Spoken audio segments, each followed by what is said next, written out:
Diablo 2 on consoles. And 60 frames per second Bloodborne.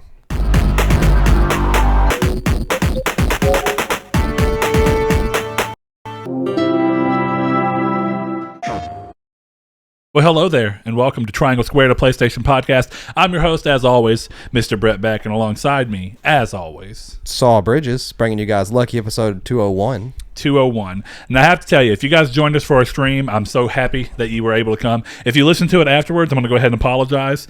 In going back, there was very little I could do. I wish I would have chose to record the audio back up differently. There was bleed over because we got new mics for that. And as much as I tried to prepare without a lot of test time, anytime that we'd get too loud or too close to each other, it would just overlap. It was bleed. So it kind of sounded like an echo between the two mics. Before we stream again, I'm going to work on that, get used to those new lapel mics so that we can stream in comfort, which was a lot better than having mics in our face, but without having to have the bleed. So if you suffered through that a little bit here and there, we really appreciate it. But now we're back in our normal studio space. We're all good to go. The lights normal are fixed. microphones. The lights are fixed because even though Saul thought that I probably needed to buy new ones. No, we talked about that. Best $5 I've ever spent. At $199. Because you said you soldered them or something. I did. But I soldered them forever ago. What happened is I pulled something through behind for the streaming thing and then unplugged them. Yeah. So it is what it is. We're all good though. Look at that. It looks beautiful back there. If you happen to join us for last episode, we thank you. It was definitely a fun time. And if you have it, go check it out on YouTube. That's probably the best place to watch it just because it is a live stream, which is something we do very rarely now. And it is a full playthrough of Bloodborne. So get the best of both worlds. And of course, if this is your first time watching us, this is going to be a little unusual. I'll say if this is your second time watching us, this is a little unusual because this is what it normally looks like. But you guys can find out where we are and where to find us later on in the episode. So I have a question for you. What is that? I'm not mistaken. I think we determined this on the thing. That was your fastest time ever on Bloodborne, correct? 3:11. Okay. I thought about it.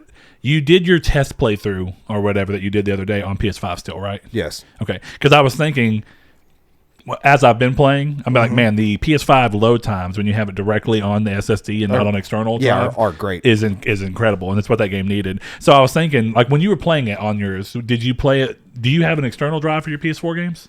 No. Okay.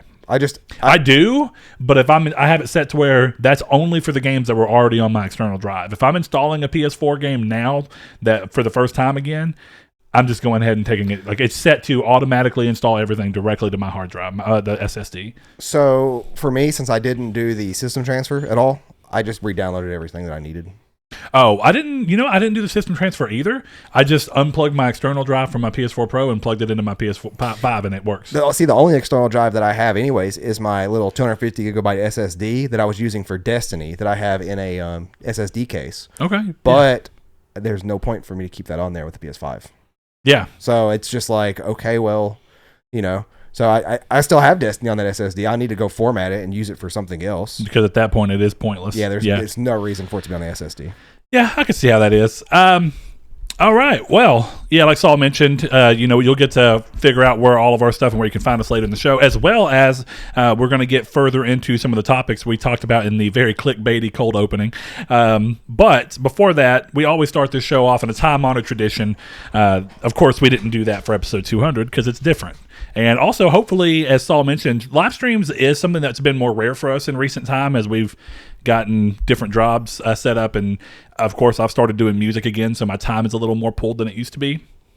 But I think that hopefully, with my game room redone and being a little cozier, my goal is to hopefully, be able to use Patreon money soon to build a small streaming PC dedicated for the game room. I'm going to work on that right now. That can stay in there in a little mini ATX case. ITX case. ITX, yeah. You were right to begin it, yeah. Anyway, do that and have something dedicated in there so that when we want to stream, we don't have to go through the hassle of moving the computer all the way around and having to unplug and replug everything in. And that way, we can stream on whims and even not on whims, but stream more confidently and without having to move everything and test. So that's something we're going to start working on, and hopefully we'll have a little bit more streams, even if it's just hanging out and watching us do plays of games. as some of these new games come out, like that, I can't remember the name of the game right now, but that cyberpunk-looking style Souls-like game I showed you that looked really cool. Like whenever that ends up coming out, it'd be cool to do like a playthrough of that, or at least like not a playthrough, but playing it live on stream and just getting reactions. It would have been cool to do that for Mortal Shell as well. It would have been actually really cool to have streamed or at least captured my entire no death run for the platinum. Death's Gambit. I mean, not Death's Gambit. Mortal Shell. Mortal Shell. Yeah, Death's Gambit would be a good stream game for that stuff too, though. Yeah, great game. I haven't gone back to it since they've updated the hell out of it. That's true of a lot of games, though. That's the problem with me these days is that I play a game, beat it, and move on and be like, man, I love that game. And I know that in its current form, that game is nothing like it was when I originally played it. I mean, it is, I guess, but it's also way more, or at least has the potential to be. Saul, what have you played this week, buddy? So this week's been weird. Obviously, I played Bloodborne. Sure. But I've played on and off Breath of the Wild, just kind of re-going through that game again. My brother told me that the DLC was done pretty well, and I got to it, and the DLC is kind of interesting. But I have also been playing Wizard of Legend on the Switch, and that's a pretty fun game. And that's kind of it. Like, I planned on downloading Darkest Dungeon to go through that again. That's a Ratalaika game, isn't it? No, I'm thinking of... Darkest Dungeon is like a turn-based Souls game. Turn-based Bloodborne, to be exact, because it has the same kind of thing Bloodborne does. And then there's Darkest Dungeon 2, correct? Darkest Dungeon 2 was announced, yes. I'm pretty sure. But it's not out yet. And what game am I thinking of? What kind of game is it? A dungeon game, I thought. Yeah, I'm not sure. That's one of the only games to me. Now, are you thinking of the Eldritch game that's coming out soon? No. The Fear from the Gods? Devious Dungeon. Oh, I don't know what that is. See, there's a game coming out that looks really cool that looks like it was done by the same developers of Darkest Dungeon. And this already looks like a ripoff. Yeah, it very likely could be. No, that's not. I don't know what that is. That looks like a what's that game that's on PS Vita that's really, really good? It's like a 2D roguelite. Oh, Rogue Legacy? Yes. That reminds me of that mixed with I don't know. I don't know. Now there's a game coming out soon though that is it's like a I can't even describe it. It looks like Darkest Dungeon, like in terms of the style. Having not played Darkest Dungeon, I guess I don't have. I know you've talked to me about it, and I understand why I was thinking of Ratalaika, because Devious and Darkest are pretty similar. But what does the actual playthrough style look? It is you're walking in like a 2D side scroller around a dungeon, and then when you get to a fight, it looks all hand drawn. It is turn based hand drawn. Well, it looks like that when you're walking through too. That's cool. Yeah, it's a very pretty game. But there's something coming out. Y'all let me know in the comments or on Discord if you know what I'm talking about, where it uses that neon blue and the red kind of lighting, and I just can't think what it's called. I want to say it's like something of the gods, but I might end up finding it now here in a second. But yeah, I can't remember. It's something me and you looked at. It's coming out on like Switch, and I'm pretty sure it comes out on like PS4 to 5 or whatever. Do you mean that game that they showed at the? I think it was Game Awards. It must not have been Game Awards. This sounds right. And it's by maybe it's 505 or Annapurna Interactive, and it's called like Something Must Die. No, hold on, give me a second. Annapurna. Give me a second here. Annapurna doesn't sound right to me. And I'm wondering if it is Annapurna or if it's 505. Aeon Must Die? No. Aeon Must Die, I think is a I don't know what that is. You don't remember it was one of the coolest trailers. Oh, yeah, okay. I do know what that is. I saw that. The name didn't ring a bell. Yeah, it's the one that had the really crazy, apparently the development had been stolen from another group of people that were all fired and then moved on. So people are worried that after it was shown, it may never actually end up coming out, but it looks really cool. I keep forgetting Bravely Default 2 is coming out this Friday, and I will definitely be playing that into the end of this week as well. But while I look for this game, because now it's just going to bother me, what have you been playing this week? So, of course, I've been playing Bloodborne. I wouldn't say I got chastised, but people had noticed that, again, I don't have the platinum for Bloodborne. So even though Saul technically got the trophies for me while he was doing this, I'm replaying Bloodborne right now and fighting all the bosses, including the ones I've missed, so that I can get all the weapons and everything anyway. I'm not doing bad, actually. I've got all of the weapons besides the Beast Claws and the cannon and the Hunter's Torch. I think those are the three. All of those are super easy to get except the Beast Claws. Yeah. The Beast Claws is not even hard. It's just you got to kill an NPC to get it, and the NPC is not easy. Yeah. So I've got that. I did end up doing what I told you, where you kill Alfred in his second location in Cathedral Ward, so I could get the Wheel Hunters, or the whatever it's called. I didn't tell you that. Well, I was talking to you about it. Oh, okay. Sorry. Yeah. That's what I meant. I was like, hold on. I didn't know you could do that. Yeah, if you don't want to have to complete his quest line, which is also not hard, you just go and you have to find the sealed summons when you're fighting Ligarius. I actually remember all that. I never did it, but I remember looking up whenever I was originally playing the game. But I'm not far through that. I'm doing okay through that. I fought Vicar Amelia, I think is the last actual boss fight that I did in game. No, I didn't. I did. I beat the Shadows. That's where I'm at.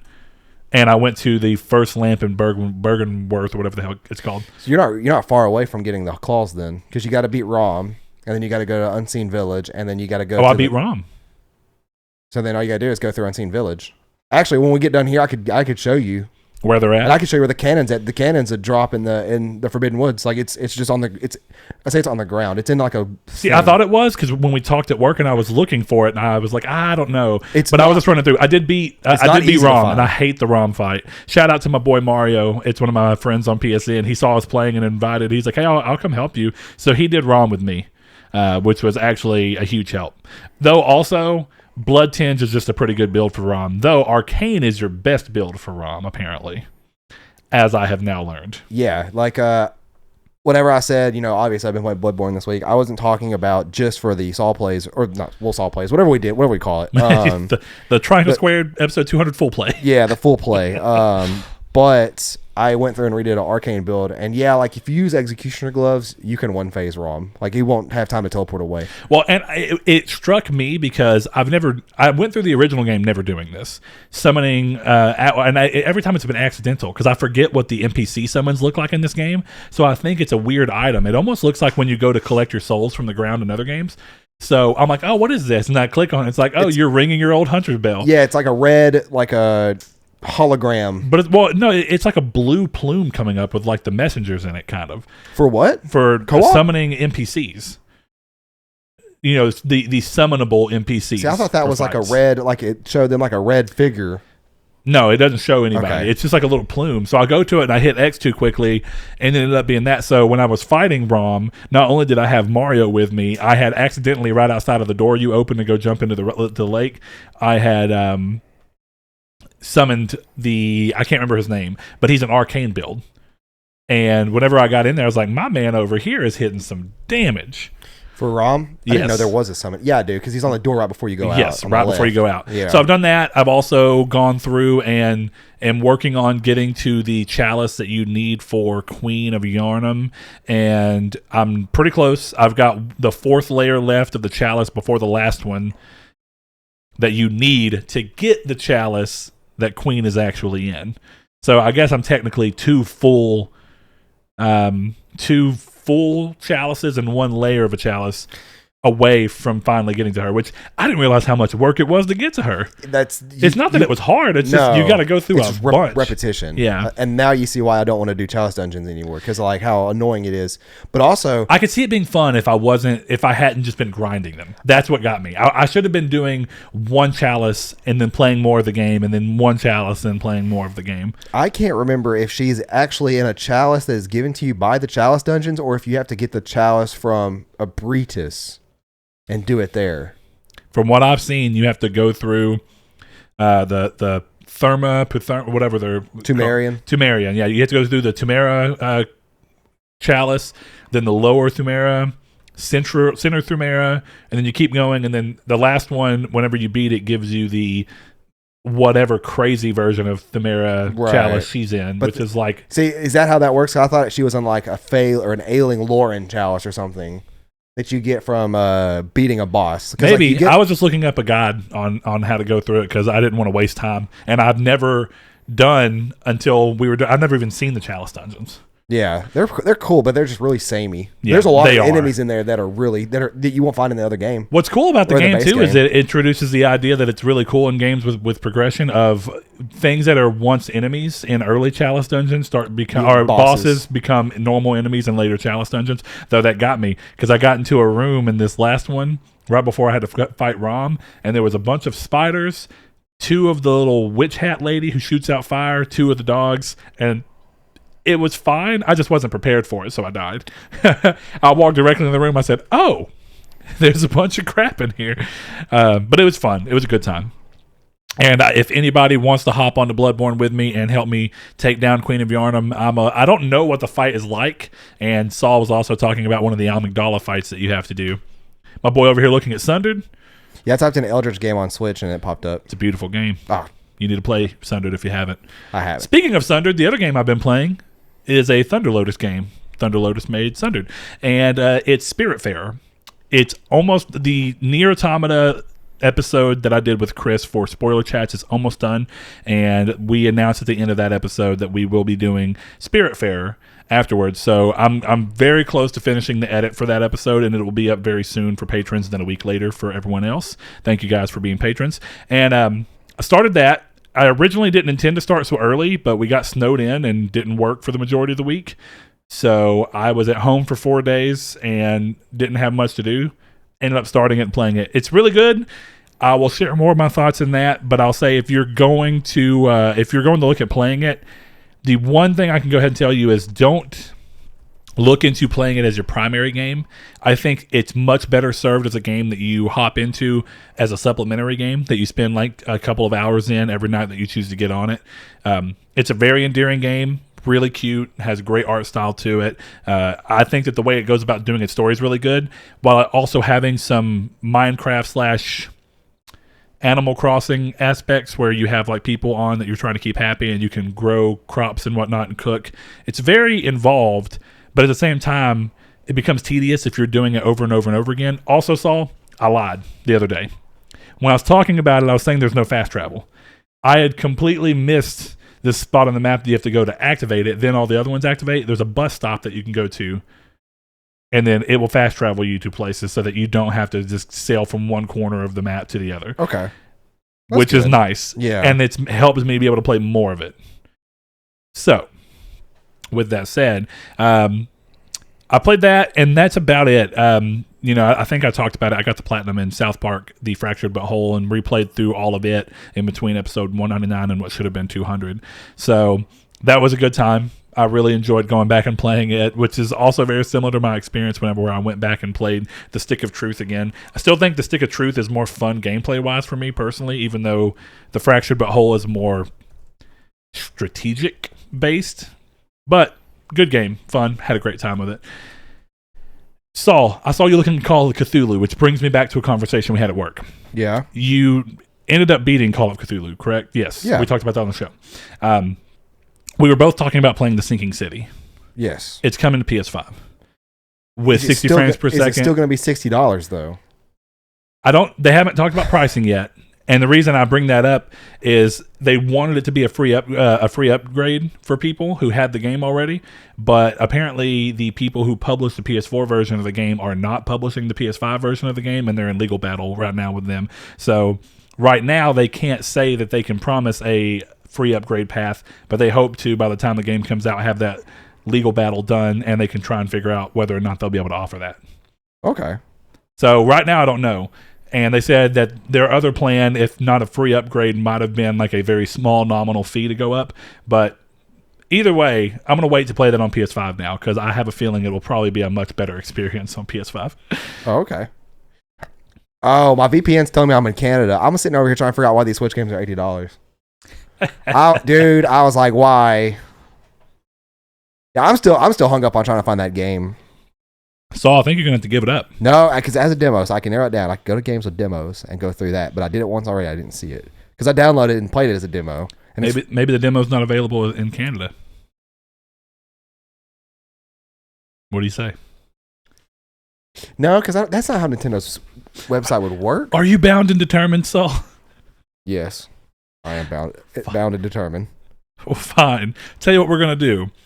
We're going to go ahead and move into the community's take, which sadly didn't get as many answers as I was hoping for. I do try and typically throttle it to where I don't put the stuff up until Friday night so that it stays in people's mind and they don't pass it as quickly. But we got a couple of answers. We're going to take away community's take like we did with Reader Mail. Y'all aren't being good boys. We've been getting a lot of answers prior to this, though, so it is what it is. It is. But I'm just joking. What we put out is that with 200 episodes under our belt, this seemed like a good time to flip a question that we were given on episode 200 by one of our patrons, Josh Ayers. And ironically, he was the first person to answer, which is cool. Anyway, he asked us that during the stream, which was, what has been our favorite or most memorable discussion or topic that we've done on the podcast? And of course, Saul and I gave our answers on the last episode. Josh came back and his answer was, when you guys got into a deep conversation about the possibilities of ray tracing audio, I don't know why, and all it ended up being was convolution reverb. And we were talking about reverb whenever we were doing it.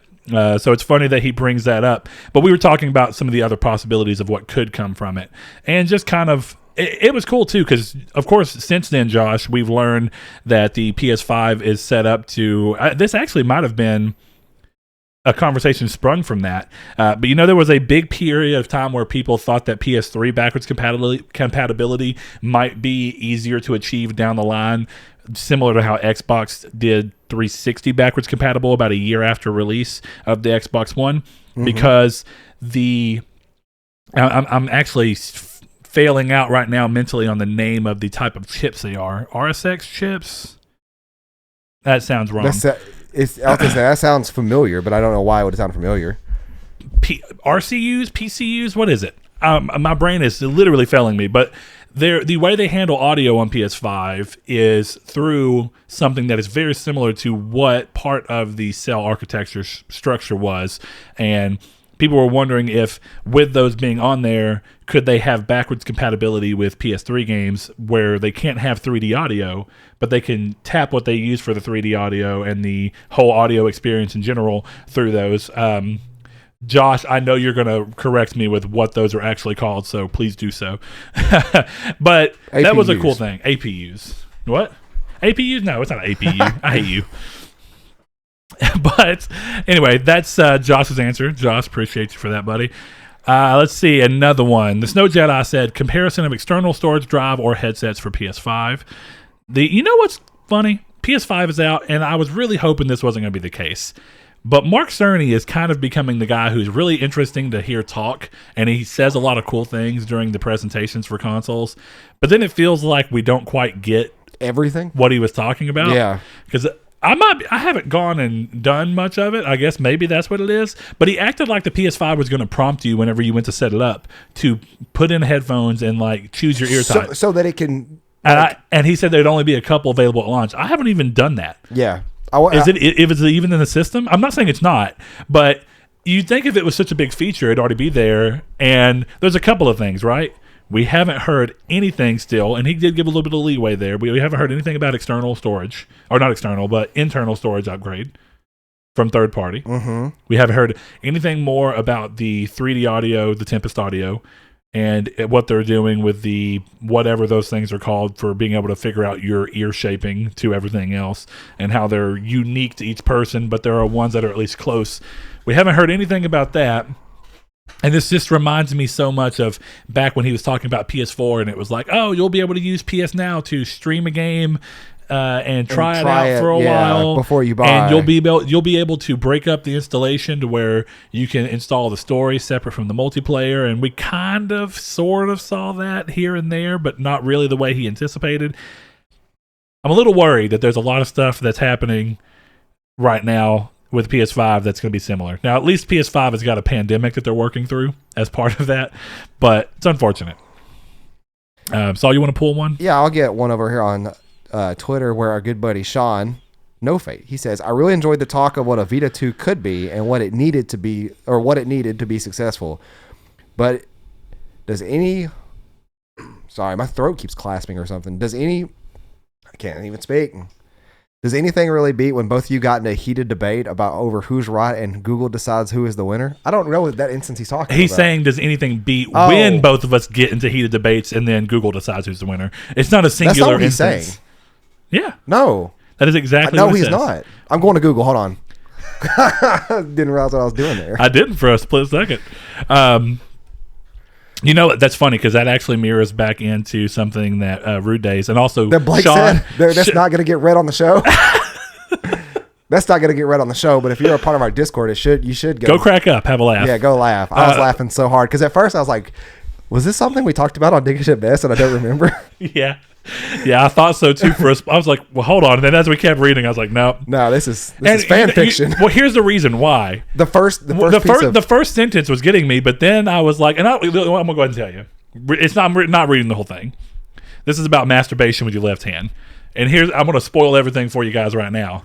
Your boy's left-handed, so I would not be looking at Saul and being like, oh, you know, I'm literally never masturbated with my left hand. What? Look, it's just one of those things where I would not be even remotely saying anything to anybody. So it is what it is. Don't shake my left hand. That's what the moral of the story is. Know someone's dominant hand so you know to avoid that hand when shaking. Always use your other hand. To get off of this subject real quick and before we interject into another question, this stream PC, do you want it just to be like 500 gigabytes of storage? Yeah, it doesn't need to be much. Didn't think so. Look, continue on. Saul's over here doing the work. That way we can give you guys a number of what we need on the Patreon. Yeah, he's not wrong. We got to hit that $500 a month. If you miss that, go sub to be one of our patrons and tell all your friends, because if we get to $500 a month, we're going to get a photographer to come in and we're going to do sexy photos with gaming things. We're going to do like the Burt Reynolds pose where you're laying down and you have your leg cocked open, but there's going to be a PS5 blocking our crotch.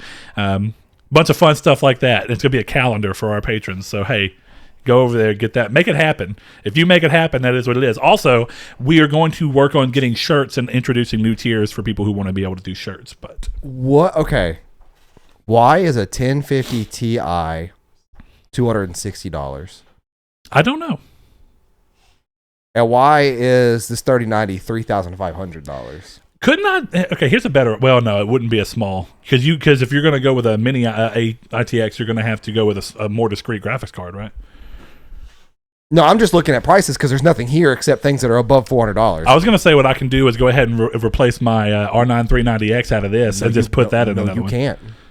Well, because you can't get anything right now. That's what I'm saying. It's like a 580 is $1,000. Woo! All right, well, going back, what I was getting at is that Mr. No Fate, Sean, who asked that last question, is one of our patrons, just like Rude Days, who came in with something very similar. He says, anytime you guys have a difference of opinion and get into a very heated argument about it are my favorite moments. Both of you bring up good points about what you're talking about, while in most cases, neither having a wrong opinion. Makes for a very entertaining show, and I feel like not many podcasts I listen to now will have the 2 or 3 hosts that will have different opinions on things, which I think is very important. Sometimes Saul and I do share opinions. Sometimes we don't. The big thing, and I guess heated is the word because we do get impassioned in what we're talking about, but at the end of the day, I think that there's a thing going around where people think if you have a disagreement with people that you can't like each other or all these different things. Saul and Blaze are like the people I spend most of my time with outside of work. They are best friends, and it doesn't matter that we have a disagreement on a specific topic. The whole point of this podcast is to get together and have these same disagreements we were having before we were doing podcasting, just on the show, and bringing them out. I do know what you mean, that there is a lot of podcasts out there, specifically in the gaming sphere, where it feels like it's just people patting each other on the back for their opinions, and oftentimes it's just people saying the same opinions in different ways. I'm not going to say we don't ever do that, because certainly Saul and I share a number of opinions. But when we don't, we're not afraid to give our reasoning as to why we feel the way we feel. So I'm glad that you guys appreciate that, and that is not the first time we've heard that. So really fun. It's always funny to hear people thinking, liking that the episodes where we get really into big arguments over our stance on something and why we feel that way. So glad you guys enjoyed that. No surprise to anyone, we have Josh Drago, who is now a patron because he held up his end of the deal. Thank you, Josh. Appreciate you, buddy. He says Saul eating turkey spaghetti and playing Bloodborne at the same time. And he gave that to us on both the Facebook and the Discord because I'm assuming he really wanted that to be read. He goes, you guys finally eating turkey spaghetti. Now I can die happy. Best moment ever. There you go, Josh. You now know where we stand on turkey spaghetti. He says it makes us he can feel more at home listening to people that he knows our stance on turkey spaghetti. I'm glad we could do that for you. And I'm glad you held up your end of the bargain, buddy. I really appreciate it. It was more of a fun thing in general, but I was going to see if I could push you into getting what you said you were going to do. So I appreciate that. Let's see. Going back over to Twitter, another one of our patrons, Mr. Jehudi MD, says, the most memorable to me is the discussion around next gen and what it will bring to the table, the ups and downs of the console and the possibilities it could bring in the future. And I'm really curious to see if what the things we talked about there come to pass. I'm curious about gaming right now in general. Saul finally having a PS5, I'm glad that he has more of a feel of what is around. And one of the questions we were asked last week by another patron, Kiki, was, are we disappointed in PS5? And I think the answer from both Saul and myself was no. I mean, the PS5 is in many ways what we wanted it to be. And in a lot of ways, it's a better way to play games we already were playing. So, I mean, one thing I've noticed, Saul, when I was playing Bloodborne on PS5, even without a patch, just because the PS5 is a stronger thing, the frame rate is more consistent in Bloodborne than it was on PS4. It definitely is. And even though that's not 60 frames per second, which we'll get into in a little bit, it's really nice to be able to play that game in what feels like a smoother fashion. Because it feels like the most smooth I've ever played that game. And I remember that game having a bunch of, I don't know if I'd say jank to it, but it for some reason, that game never looked too smooth to me in motion. And now we get to play it that way. Let's see. Got a couple more here. Boston Joe, or Irish Joe 13. Been a while since I've heard from you, buddy. I hope you're doing well. Yeah. He says, I don't really have a specific one. I'm a delivery driver and just really enjoy listening to everything you guys talk about while I'm driving. You guys and PS Trophy Room, shout out to another PlayStation podcast. I know a lot of people who listen to both of us, are two of my go-to podcasts, and I appreciate you guys so much. Don't worry, I also listen to your movie one too. Well, thank you, man. I really appreciate that. He says, thank you for all you're doing, or all that you do, and keep it up. You're top tier in my eyes. Thank you, buddy. Really appreciate that. I'm glad we can be there for you. I know that those delivery drivers and people who work docks and stuff who are just out and about and moving around all day like to be able to have something to listen to and focus on while you're doing it. I know that whenever Blaze used to work with us, and he was our delivery driver. And every now and then, because I was the only other person that knew how to work the system, I would have to go out and do deliveries if he had an emergency or something came in where he couldn't come into work. And that would be days where I would listen to so much podcast. Because as much as I love music, it gets to a point you're like, I'm just tired of hearing music. I just want to hear people talk. Yeah. Yeah. You get a little worn out there. You do. So that's a good one. Appreciate that one, bud. Let's see. I think that is everyone. It is. Thank you guys so much for answering that. And speaking of being thankful, you'll want your balls to thank you with our sponsor, Manscaped. Good old little transition there. We call that a segue, and not those little things that you step on and lean forward. And have you ever actually ridden like a Segway that you see in like Paul Blart Mall Cop? Yeah, I've ridden one in Dallas before. Where? In a mall? Yeah, the little Galleria. You can rent one. How do they work? Do you literally lean forward to get them to go forward? Is it kind of like those little, what are they? They're not called Segways, but those little things that people buy that are just the wheels and you lean forward and go back. They got real popular for a while. So I don't know if it's an official Segway one that I rode, but you didn't have to lean forward to accelerate. Could you? You could. You had an accelerator up on the handle, but then to stop, it was very much like an electric scooter. You had to start to let off on the throttle and let it slow down, but then you had to lean back. Okay. Basically, you're creating wind drag resistance to kind of, and yeah. then also creating friction. Interesting. And they were really slow. Like I think that's where they get made fun of a lot because they go like 6 miles an hour. So it's like, why is this even really any better than walking? Yeah, it's like you walk on average at like 2 to 3 miles per hour. It's like you're just walking. Like you're walking in double time, especially in the Galleria too. Because this was about 7 years ago. And the only place you could ride them at on the Galleria where the little renting thing was on the bottom floor where the ice rink is. Oh, okay. And that place is so busy anyways. It's like you're never going to be able to get around. Yeah. So like we went and it was slow. It was actually slow. It was like real slow. And me and my older brother rode one. And it was pretty fun. Yeah, interesting. But back to manscaped.com, you can head over to manscaped.com and get 20% off of your order as well as free shipping if you use code SQRD. And you have a slew of great things to choose from. But right now, February is the month of love. And if you love someone, you want to smell your best around them, right? Look at this absolutely gorgeous packaging for the cologne they sent us. This is Manscaped Refined, their great cologne. Premium packaging. And I'm going to tell you right now, I don't know why. I'm such a huge fan of the way packaging ends up working with products to where if something is packaged well, it's an influence on your opinion of the product. It's a very big influence on my opinion of the product. And now that's, of course, at the end of the day, you just want something that works well. But there's something about the unboxing experience where if you feel high class while doing it, it's a strong magnet, isn't it? It is. If you feel high class while you're unboxing it, it just paints the thing in such a better way in my mind. So if you want to check that out, you can see on camera right now, if you're watching us instead of listening, this absolutely great looking bottle, square with a little square wood cap, which is really cool as well. I like that. Yeah, and okay, so smells really good. We did a little test on Saul to see if it was bad for his skin, and what was the consensus? Well, no, I knew it wasn't, because this is the first product that when Manscaped offered to promote us, or for us to promote them and become a partner with them, that was the first product that I went and bought with my own money, just so I can have an unbiased opinion on something, and that way it makes it feel more genuine for me telling you that I can recommend them. And I loved it, and I still use it to this day. And one thing that I like about them, I have sensitive skin, so that when I use my normal cologne, which is Saint Laurent, it will break me out.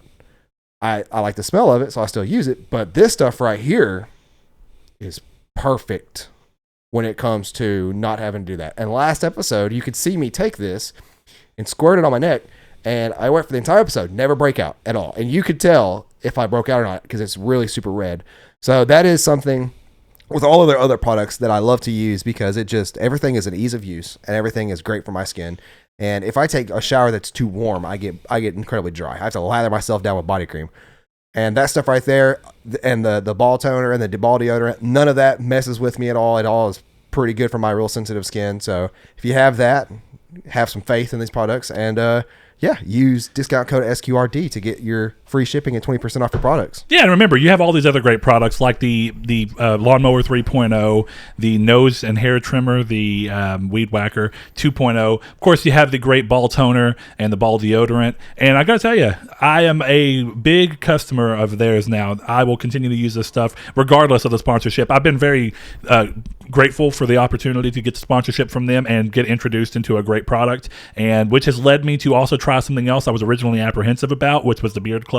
They're not a sponsor. It's a similar mindset where when you have these things going through, it's really great to be able to kind of open your eyes and see that there's a lot of great stuff out there on the internet and in these places, and it's cool to be able to support shows and stuff with this stuff too. So remember to support the show and support yourself and your great grooming habits. Head over to manscaped.com, use code SQRD, get you 20% off of that order and free shipping. Thank you guys so much. So many of you have already done it, and we really appreciate that.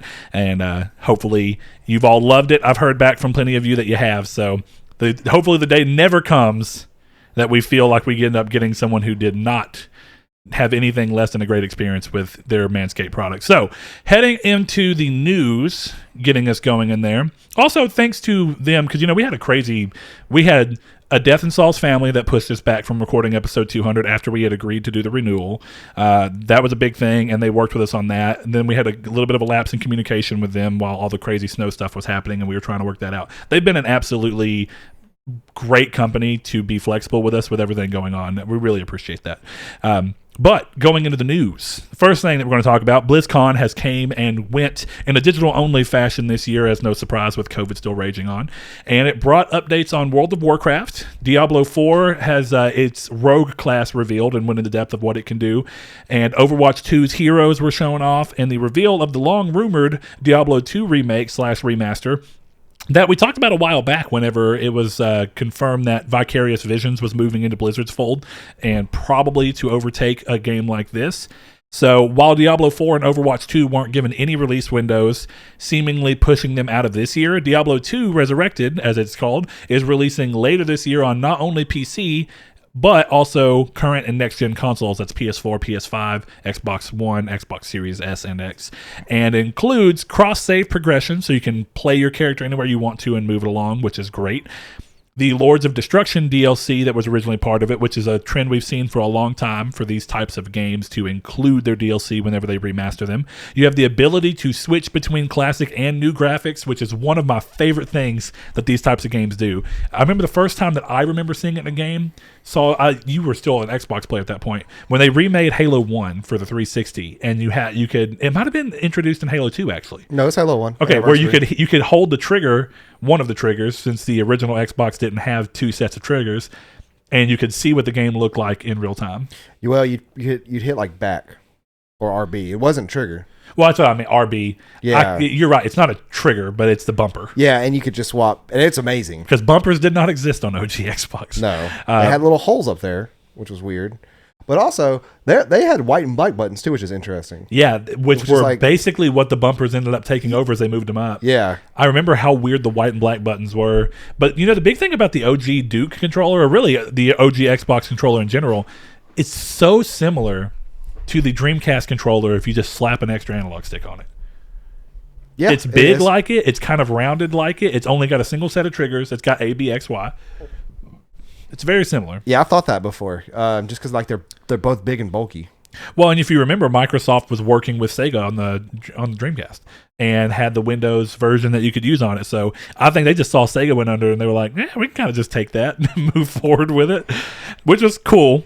What else is cool though is that the game comes in at $39.99, which is great to see because honestly, a lot more work has gone into this.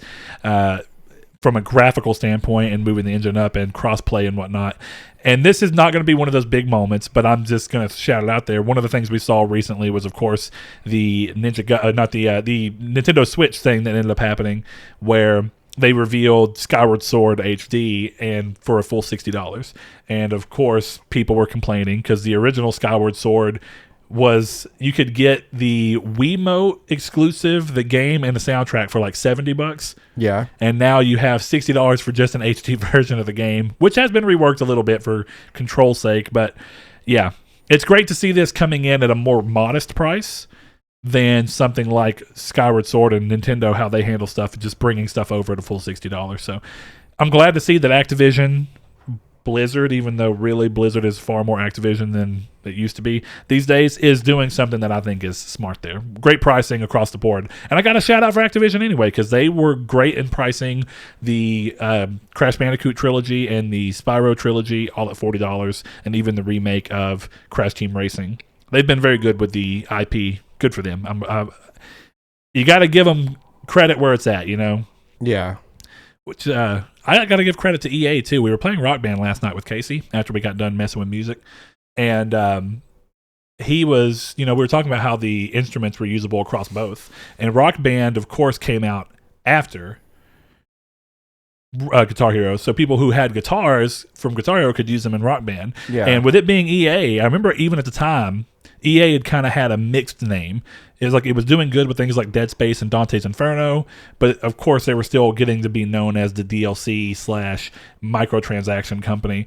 And it was cool to see that they were smart enough to be like, we're new to the rhythm game. We probably need to let people use their instruments. And then it was cool to see Activision let people use Rock Band stuff on Guitar Hero across the board. Really cool to see. But next thing coming in, are you excited for Diablo 2? Did you ever play Diablo 2 on computer back in the day? A long time ago. I don't have the affinity for it that a lot of people do. It's considered the best Diablo, but we went years and years and years without another Diablo. So yeah, I'm just curious. I'm more curious to see how Diablo 4 works than anything else. But yeah, also, I seem to have perfected the build that we would need. And now everything's not here because I can't find a graphics card in stock, but the one we would get would be $300. This is going to be $1,000. $1,000. That's more than my computer here cost. And it's pretty small. That's the case there. That looks big. That looks as big as my case over here. No, it's just the perspective. That's a micro ATX case. It's just his weird camera lens and that effect, whatever that effect is. I was thinking about making one of those cube cases. Those are really hard to build in. Really? Really hard to build in. Like, those are the ones that, like, you can pretty much... Well, you don't need much from a graphics card standpoint, you know? You don't. For streaming, since unless we want to be able to stream PC games from it, which I don't know. I mean, we could technically just avoid the graphics card in all and just go with an APU because Ryzen makes those now. Yeah, that's true. So, yeah, I mean, I could redo it and do that, but I'm going to warn you, if we get all this stuff in, we could make this a video or just like a stream for this in itself of building this PC. But like most of those cases, you have to fully disassemble. Oh, to be able to build in? Yes. like you have to take the entire thing apart. And then put it back together. Interesting. I don't know. We'll see what we end up doing. I'll work on that. It'll be probably roughly the same price anyways, because those micro ATX or mini ITX stuff, all that stuff right there is already like... Mini ITX. That's what I meant. Not micro. Mini is a step below. You pay for that price tag. Yeah. But I was thinking it would look a lot better in the game room. Yeah. With everything else I have, you know? Let me see what I could do right here. We'll see. Anyway... Yeah, moving on to the next thing, Ninja Gaiden Sigma, Sigma 2, and 3, Razor's Edge, are being introduced to a new audience as the Ninja Gaiden collection, revealed during Nintendo's Direct, comes to PS4, Xbox, PC, and of course, Switch on June 10th. Saul had some hot words to say about Ninja Gaiden Sigma, a game I've never played. I didn't like it. I didn't care for it at all. I never played Sigma 2 or Razor's Edge, any of them. I played Ninja Gaiden Black, and then I played Black again whenever they re-released it for Vita. I played Black twice all the way through, I think. Maybe one, like once and a half. And even then, it's just like, I'm not really fond of those games to begin with anyways. Like, I'm not a real big Ninja Gaiden person. Yeah, I liked Black, and I liked playing it on Vita, and it was a good showcase for what the Vita could do. But it's not a series I just absolutely love. What's Ninja Gaiden's original series based off of? What's it called? Shinobi? I thought it was Ninja Gaiden. Let me look real quick. It was a side-scrolling game. Yeah, but I think it may have been a spiritual successor. Let me look, or a predecessor, whatever you want to call it. Ninja Gaiden predecessor? Because I remember they came out with whatever it was on... Yeah, maybe it was just like this is a spiritual successor to something. I'm not sure. I wonder how, like, what's the width and stuff of this case? But yeah, I didn't know it was a spiritual successor or anything. What it may have been is one of those things where it had a different name elsewhere, and then had a different name here. Or I'm just completely crazy. Again, I never played the game that I was talking about. It must be something that was just similar. I thought it was a DS game or something called Shinobu. I really cannot remember. Hold on, here it is. Yeah, Shinobi. I was correct. It's a Sega game, so it's definitely not Ninja Gaiden. Yeah, I was going to say, I know Shinobi was. I just didn't know. You were throwing me off by saying it was. Yeah, I don't know where I got that idea from. So it's length, width, height, right? When you're in terms of measurements? Typically, yes. This is going to be a small case. Okay, cool. All right, anyway. Don't mind my random ramblings. Apparently, I'm just way off base there. This is the last random ramblings I have, though. This case is 11 inch long, by 8 inch high, by 7 inch deep. So it's not tall, it's wide? Yeah, it's long. Interesting. We'll see what we want to do in the long run. Yeah, because like we could definitely get it. This one actually doesn't look too hard to build in either, because it like lays like that. Okay. And so, you know, it almost looks like a Series X. It's smaller or than a Series S. It's smaller than a Series X, isn't it? Because isn't it? They're 12 inches. By 6 by 6, right? So it's almost for the Series S. It's 12 by 6 by 6. Oh, okay. So I don't remember what the X is. Anyways, back on to the topic. No, you're right. The S is like 12 by 6 by 3. Yeah, it's something or 4. Weird. Yeah, it's like half the size. Anyway, in no surprise to anyone, No Man's Sky continues its tradition of adding huge new features via its latest free update, the Companions update. This brings along the ability to adopt alien creatures who can find hidden resources for you, protect you from hostiles in combat, and be bred with the ability to genetically modify eggs to create new creatures. This sounds so interesting because it's so similar to the BS story I told you that my old manager and one of my other friends continued to tell me about Skyrim. Yeah, about like what you could How you could breed the dragons and take them over and ride them. And now eventually you got to be able to ride the dragons in the game. I'll give them that. But that was also DLC, and they didn't have any insider information. Was the Dragonborn DLC the last DLC?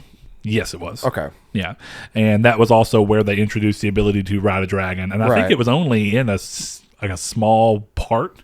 I don't even think you could do it in the normal part of the game.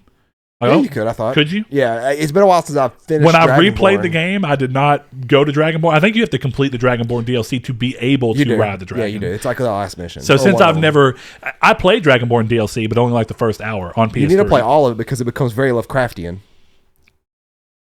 Hermias Maus, or whatever that god's name is very Lovecraftian in nature anyways, and the way he shows up, it's really good. Even the bad guy's mask looks like a Cthulhu mask because the tentacles that hang down. Yeah, I do remember seeing the mask for Dragonborn. Yeah. And it's just cool being able to come back to I guess technically we'd been there before, but going back to Morrowind, or not, I guess Verdanfall or whatever it's not is it Verdanfall? What's the part of Morrowind that you're actually in Morrowind? I don't know. Like your continent? No, but you're in the game Morrowind, you're not actually in the entire... you're not all the way in Morrowind. You're on a different little island part of Morrowind. And Valheim? Or Valheim? No, Valheim is that survival game. No, there's something called Valheim in Elder Scrolls, ain't there? There might be, because there's Viking-based things in there as well. Vardenfell, I was right. Yeah. It's not Verdanfall, but Vardenfell. I had my E and my A switched around, but it was cool being able to go back there. That was my basic thing. I would still love to see them remake Morrowind, but it'd be even cooler if they came back and made a new game where it took place in all of Morrowind instead of just seeing Vardenfell. Instead, I haven't gotten there and I didn't end up playing it, but Morrowind is in the MMO. All time. So I don't know. We'll see. I may end up going around there just so I can see somebody's take on the rest of Morrowind, but I always thought the Morrowind actual art style was really cool. Valtheim Towers. Those are the two towers you come across when you leave Whiterun. Okay. For the first time. They have the bandits there. And that makes sense because, again, Skyrim is all Nord's based around Vikings. Yeah. Yeah. Here we go. But going back into this... the update brings a host of new mechanics to the game, like the ability to interact with creatures to form a bond, a personality system that allows personality for each creature to be unique based off of their species, as well as their individual experience with the player, and more, but also improves the game with general quality of life updates to the UI, improved warp and loading times for those who are on PS4 who did not get the great benefits of loading times on PS5, and a slew of bug fixes as is usual. This is a pretty cool update, and I like how every update really tackles like a different aspect of the game. It's like, this update's going to be about letting everybody play together. This update's going to be about letting people do stuff underwater. This update's going to be more about changing the way that you deal with ships and freighters in space with the Haunted Freighter update that they did. And then you have, of course, coming back in and be like, wouldn't it be cool if we added the element for you to be able to essentially take like a Chow in Sonic, where you can go and be like, I want you, and I'm going to train you and let you do things. That Haunted Freighter thing sounds cool. It is. Did you see any of the stuff on this yet? You can, whenever you get your pets, you can like mount lasers to them, and they'll just walk around with you and like shoot lasers off of their backs and like hit things and get minerals and stuff for you. This looks like Dead Space. Yeah, it kind of does. I've seen it, and I have a buddy who's played it, and I've gotten on the game. I've just not gotten around to actually doing the Haunted Freighters or whatever you want to call them. But it does look cool. It does. Yeah. No Man's Sky, the endless fountain of Sean Murray's, I guess, guilt. Yeah. I don't mean that in a bad way at all, Sean. You're a great dude. Everyone could have hated you at first for accidentally stretching the truth or flat out lying, whatever you want to call it.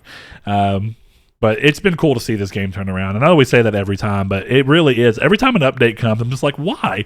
And I don't mean that in a bad way, but it's always like, they could let this game die by now, and I don't think anybody would be upset. Or I shouldn't say die, but they could stop updating this game by now. But it's cool seeing this kind of go on, even though it's in pretty stark contrast to the way I typically feel. I'd rather see a company get to move on and do other things. But then again, with a game like No Man's Sky, where literally there is no real limit on what you can do.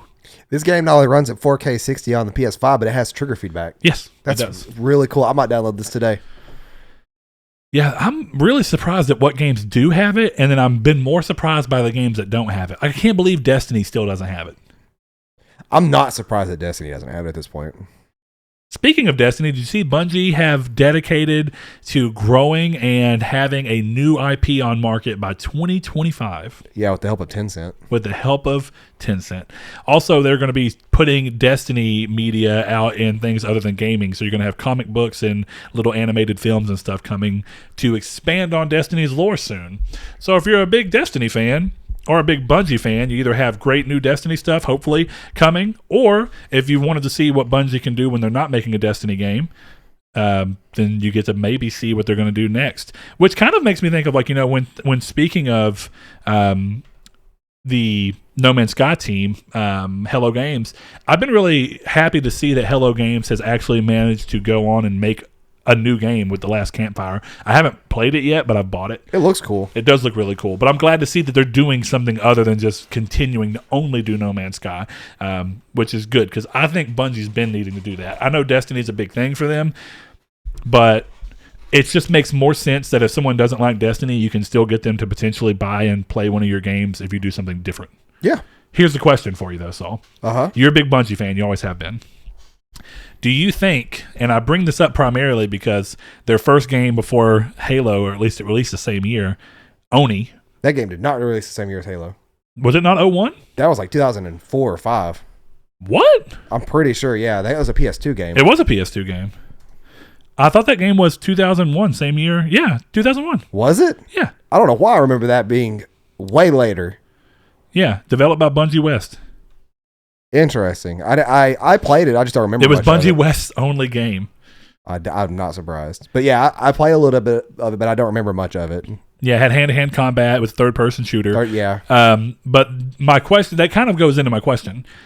With what Bungie has become and what they decided to do when they broke off of Halo and basically do Halo 2.0 with Destiny in a lot of ways, did you see Bungie moving away from first-person shooters with their next game?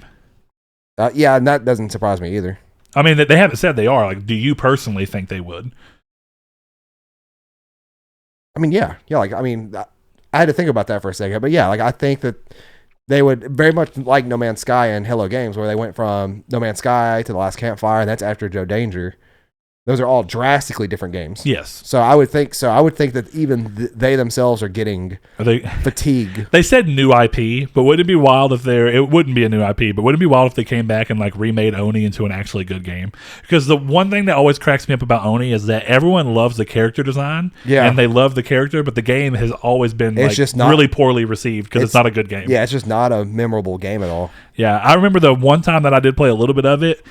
It reminds me of Halo in the sense that it's got really big environments, but they're so empty that it's like, why would you even need this big of an environment? Because there's nothing in it. See, and in Halo, that makes sense. I mean, at least a little bit more. And even though Halo's bigger environments, for Halo 1 at least, you have like grunts and stuff in it. You know what I mean? It's like you're trying to do more, and you're hiding the skulls and stuff in these games. So they're trying to do something, but true. We'll see what ends up being the case. Next thing up in the news, though, is in another example of how the internet is not a great show for the larger consumer tendencies.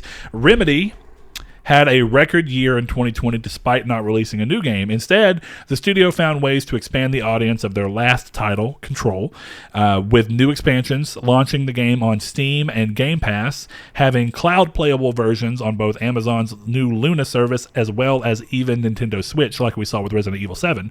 Of course, there is the internet-lamented Ultimate Edition that ended up getting a lot of backlash and a lot of flack for its odd choice of an upgrade path, or I guess lack thereof, from the normal version of the game, even though you could have spent significantly more money across buying all of the content. And despite that backlash, the Ultimate Edition seems to have been a way for them to expand their profits because, as we know, this is all before the Ultimate Edition released on PS5 and Series S and X, which, of course, we just got given for free. I mean, not for free, but we got given as part of PS Plus. So they made money from that, but that's not this year. Right. So, or, well, it depends. I don't know when their fiscal year ends because they're a Swedish company. It might be this year. I would be surprised if they end their fiscal year in March. I think Japan ends their fiscal year with the calendar year. Do they? I know it's not the same as ours. A lot of American companies end their fiscal year in March. I don't actually know for Sweden, and if they even abide by that. Or who knows? Either way, it's kind of interesting to see a company actually come up and do this, because a lot of people online, again, when you're dealing with I guess technically it's a bunch of echo chambers, but it's in itself an echo chamber full of echo chambers. You would think that all of the upset and anger about how the Ultimate Edition was handled, that it would sell very badly, and clearly that's not the case. Yeah.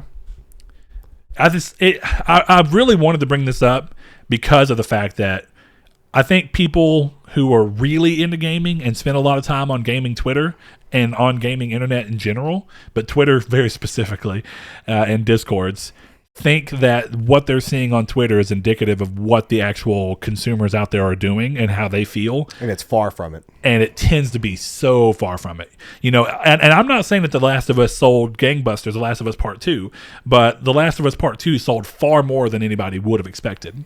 Now, I think it probably didn't perform as well as Sony had hoped or Naughty Dog had hoped, but it still was a huge success. Even 4 million units in the first month or whatever it was, or weeks or whatever it was, is a lot. And that's way more than a lot of games get. And you would have thought by being on the internet, The Last of Us 2 would have been a flop. Yeah, just the same with like Battlefront.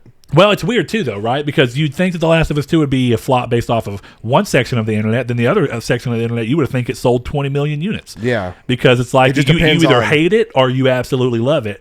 Very seldom does the internet show the people who exist in the in-between where it's like, oh, it's a good game, I enjoyed it, I'm glad I spent $60 on it. It just depends on what echo chamber you're in. It does. The echo chamber of echo chambers that is the internet.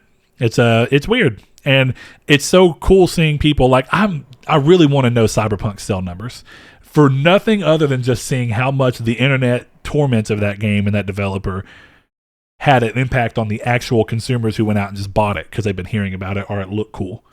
Like, how does that game do? If Fallout 4 can come out and outsell Skyrim despite being pretty buggy at launch, just like Skyrim was, and getting a lot of people giving it flack for that, it just goes to show you that gaming internet is so disconnected from the majority of gamers. It's such a small little microcosm of the larger market. This next one's pretty cool. Bloodstained, Ritual of the Night fans and Blasphemous fans can rejoice as developer The Game Kitchen has announced a partnership with Artplay for a crossover event in Blasphemous called Strife and Ruin. The crossover sees Miriam from Bloodstained arriving in the land of Custodia to ask the Penitent One for assistance that sees the players collecting shards, completing platforming challenges in Bloodstained-themed levels, and rebuilding the portal that can send Miriam back to her own world for an awesome reward. The update is available now, and it's free if you own Blasphemous or if you go buy it. This is a really cool thing. I'm glad to see these little indie games and smaller studio games come together and do these kind of crossovers. Yeah. And I think Bloodstained... Here's the big thing. Do you remember a lot of people's problem with Bloodstained is that they were upset that it wasn't like 8-bit art, whatever you want to call it. They were upset that it wasn't like sprite art. Instead, it was full 3D. Where Bloodstained 2 is, right? Bloodstained Curse of the Moon is, which is not Bloodstained 2, but Curse of the Moon and Curse of the Moon 2, which were prequels, maybe? They were like the more 8-bit Castlevania-styled ones. No, Curse of the Moon is 2. Yeah, they have a second one. Okay. But Ritual of the Night is the main. These two were smaller games. Right. Curse of the Moon was $10. And it was one of the tiers, and then Curse of the Moon 2 is a sequel to that one in particular. Yeah. But a lot of people wanted to see that in more of like a Symphony of the Night style, which is what this definitely is. Well, I think that one's even older. To me, Curse of the Moon kind of looks like very early SNES Castlevania. True. Yeah, because some of the stuff in here is like, yeah, it's a mix. Yeah, whereas, a lot of the thing about the way that Symphony of the Night looked is that it still carried that kind of look, but with a lot higher detail because of it being on a 32-bit system. Right. So what's kind of cool about this is if you like those and you wanted to see that, if you go and look at some of these challenge dungeons or whatever you want to call them, challenge rooms that are in Blasphemous, Blasphemous's art style is kind of like that. It is sprite based, and that means that everything they made for this is sprite based versions of a higher detail. So it looks really cool. And even seeing like this almost sprite based version of the art of Miriam, whenever you see her like leg tattoos as it's crawling up her body, it looks really cool. Yeah, I still need to play these games. Ritual of the Night is so good. If you're a big fan of Castlevania, and definitely if you're a fan of Symphony of the Night, Ritual of the Night is fantastic. Is it the one where you can also select like 4 different characters? Ritual of the Night? No, you play as Miriam. Okay. At all times. There's one like where they do have like different characters. Yeah. Her character design is also phenomenal. I love the way the game ended up looking in the final retail version. I understood why everyone was upset when the game was being shown prior, because it lacked a depth, and I don't know, it looked oddly cheap. But by the time the game came out after the beta, whew, how much does it cost on gorgeous. Switch? Like $10 or $20? I would say it's probably a $20 game by now. Maybe 30 on Switch because of the way Switch is. 55, 40. 40. Woo. Well, I mean, I'll tell you, it's worth it. Yeah. But, yeah. Either way, you can get that game on sale fairly often on consoles that are not Switch.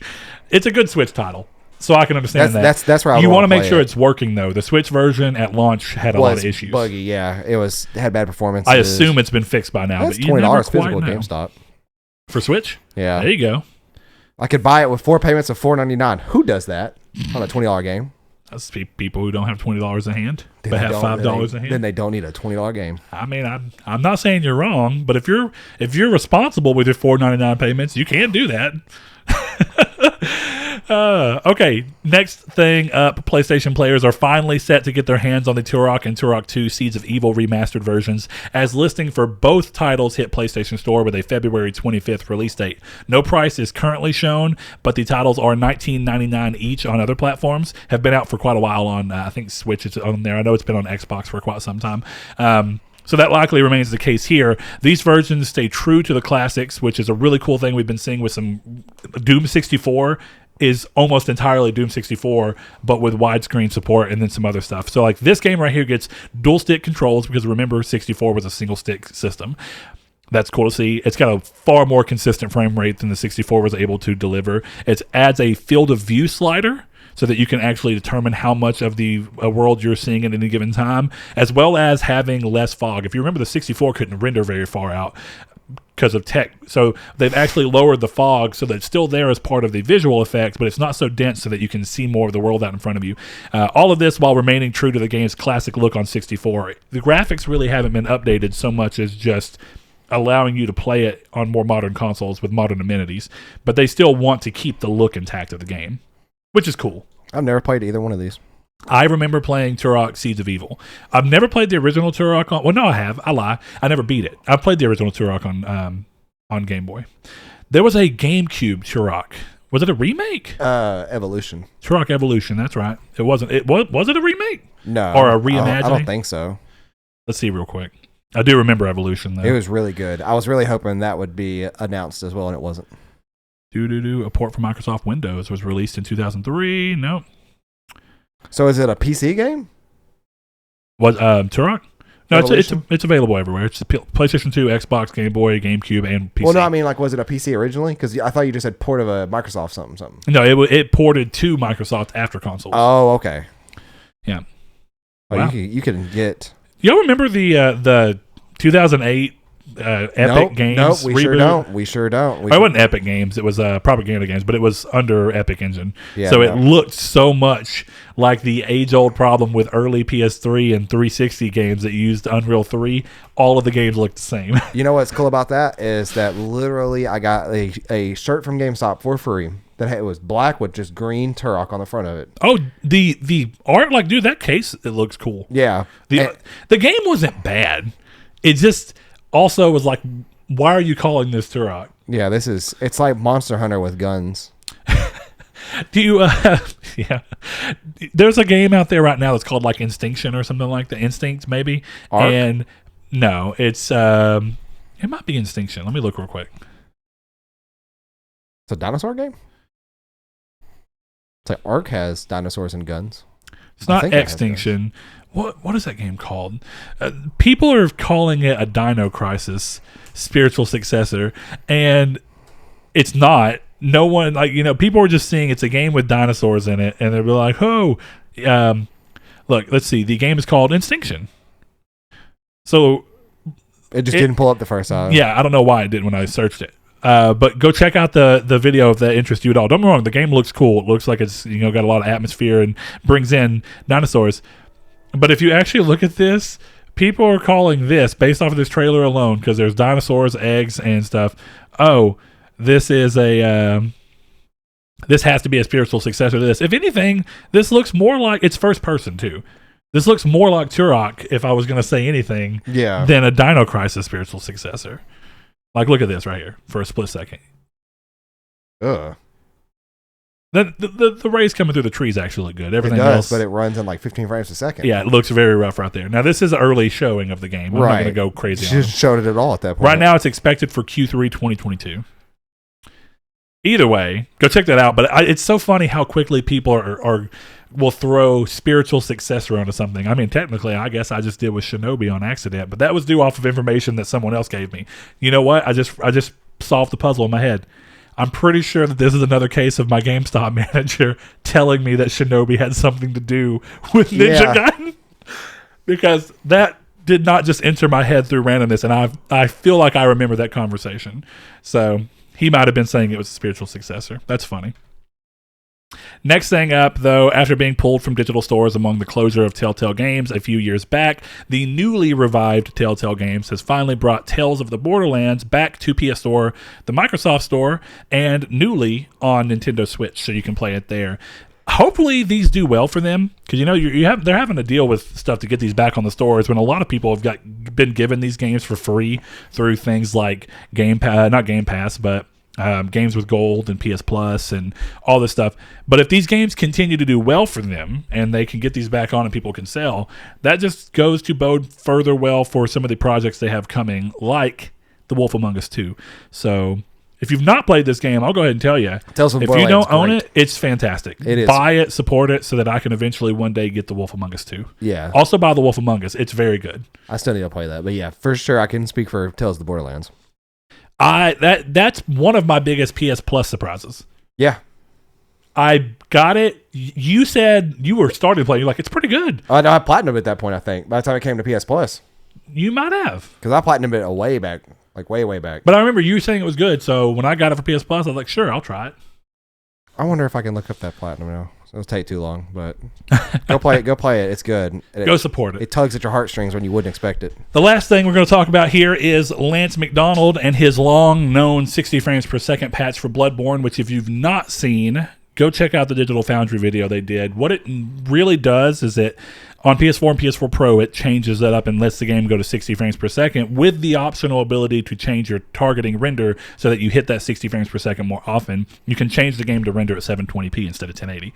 And that's how you hit 60 frames per second. But a lot of caveats here.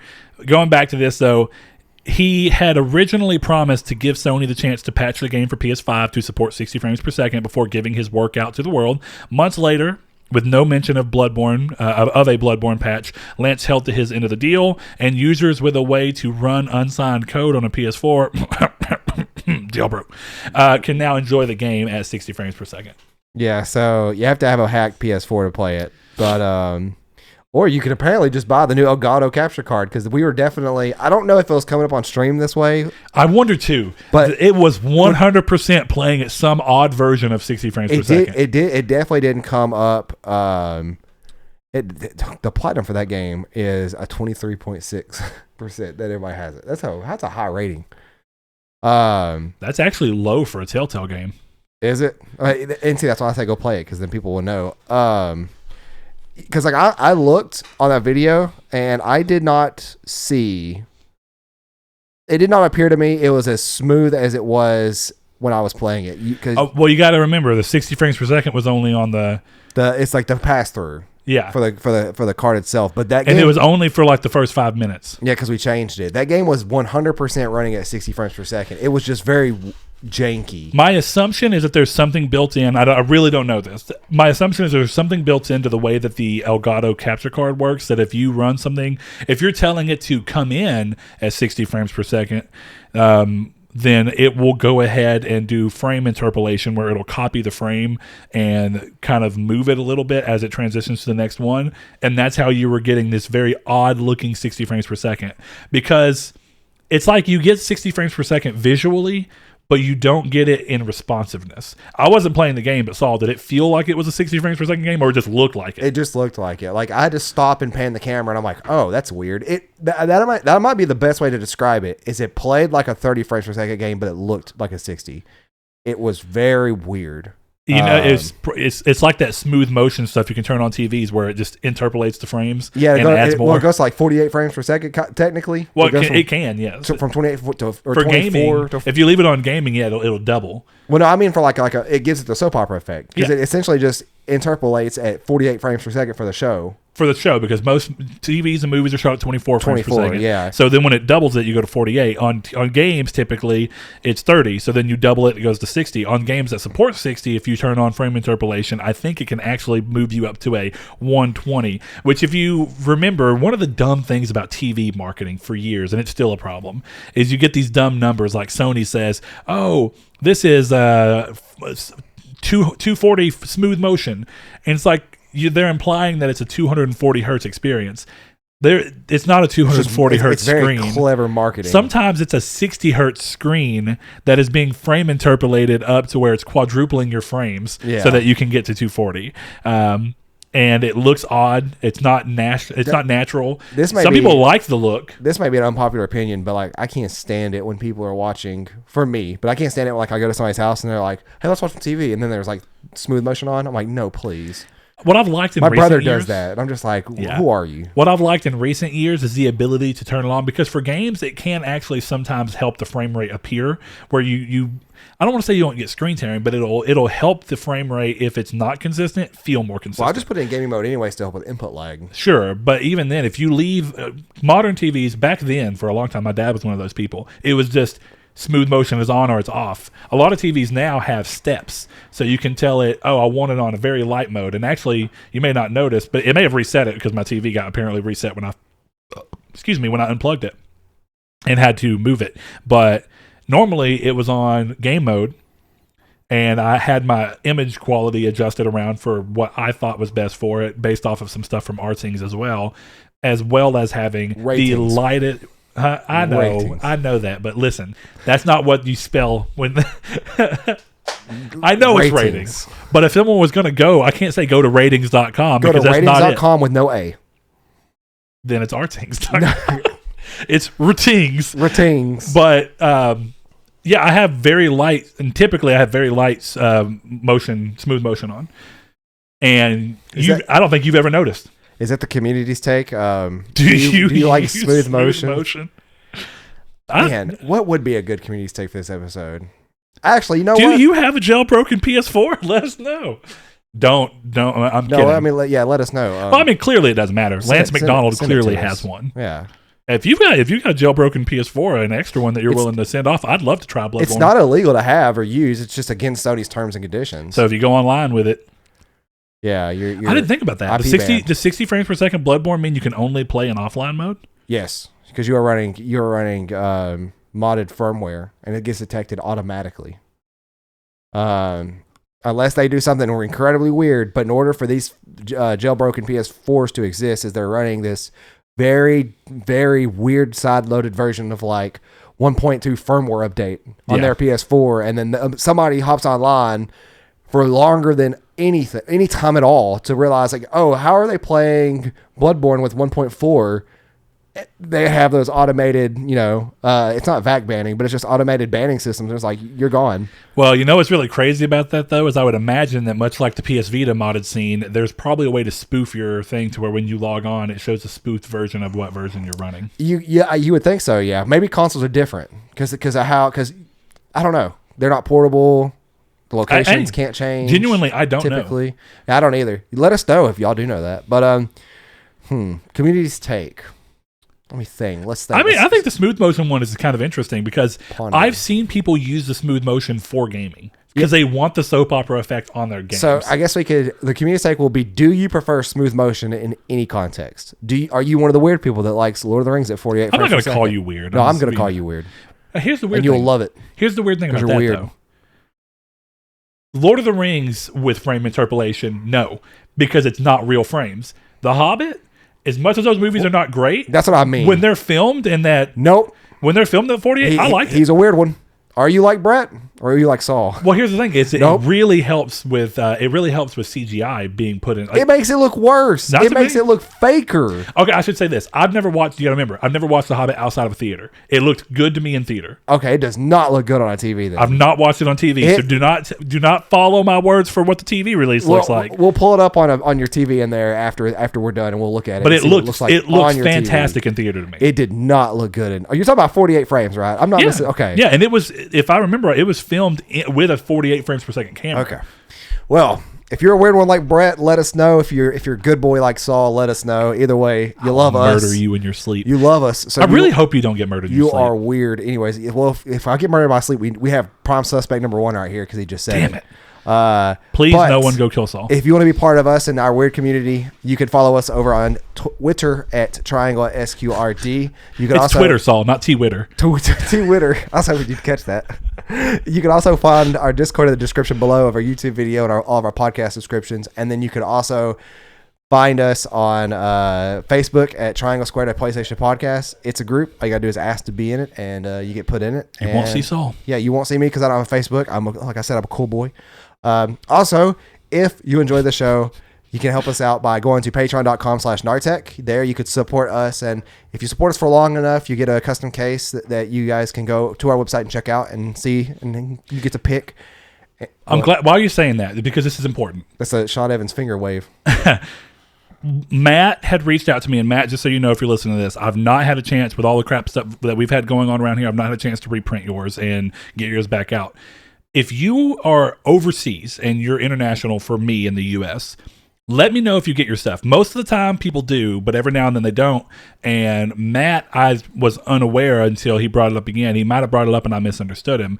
He's missed the last 2 cases I've sent, despite the fact that everything is exactly right. It gets all the way to his local post office. And then poof. And then for some reason they act like his address isn't correct and they send it back. And then but I've never gotten them back. Yeah, you just never get them back. So I'm assuming those just don't exist. They're out there in the wild. So we've worked something out. I'm going to be sending him his 2 cases again. We check eBay. And we're moving to another address, his parents' house, so that we can see if it hopefully gets there this time.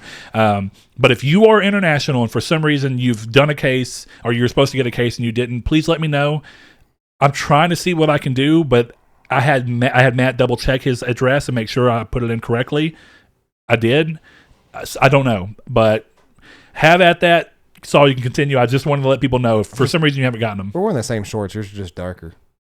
We are. Did you get your shorts from Target? Yeah. I'll smack they were a you. Valentine's Day present. Anyway, so you show off your junk. Anyways, if you also want to support us, you can go over to manscaped.com and use discount code SQRD. Like we said earlier, that'll get you 20% off your order and get you free shipping. And then, of course, the best way to support us is by spreading the word. You know somebody that likes PlayStation or video games and wants to see 2 weird people talk about them, give them our links. Tell them where to go to find us. And, we hope everybody has a good week. Since this comes out on Mondays, we'll start you off right, hopefully. Enjoy it. We'll see you guys back for episode 202. Thank you all. Thank you, guys. Till next week. But also, shout out to our patrons, which I need to go adjust. I just realized that. But I know our last 2 most recent ones. We have Mr. Rob Henry, who is a host over on the Warp Point podcast and streaming stuff that they do. Go check them out. Rob Henry, thank you so much, man. We've also got Josh Drago, who came in and followed his word from the turkey spaghetti. Try turkey spaghetti if you haven't. Also, though, we have Kyle Grimm, Josh Jarrell, Matthew Green. My name is Dan, Luke Bartolomeo, Sean Sanderud, Funk Turkey, Danny Villalobos, Corey Hickerson, Blake Popes, Kevin Bacon Bits, Mark Schutz, Eric McAllister, Shadowist, Steven Salazar, The Stonard, Rich, Constantly Kenny, Solitary Red, Chris Figs, Zachary Sawyer, Landis, Rude Days 93, Brian, Donovan Williams, William Digital Spooker, Derek Porter, Josh Ayers, Joshua Lago, Sean One Neo, Tyler Powers, El Tabib, Jason Clendenning, and last but certainly not least, Mr. Richard Schaefer. Thank you guys so much for supporting us. And remember, you can head over to patreon.com/Nartech to support us more. Thank you.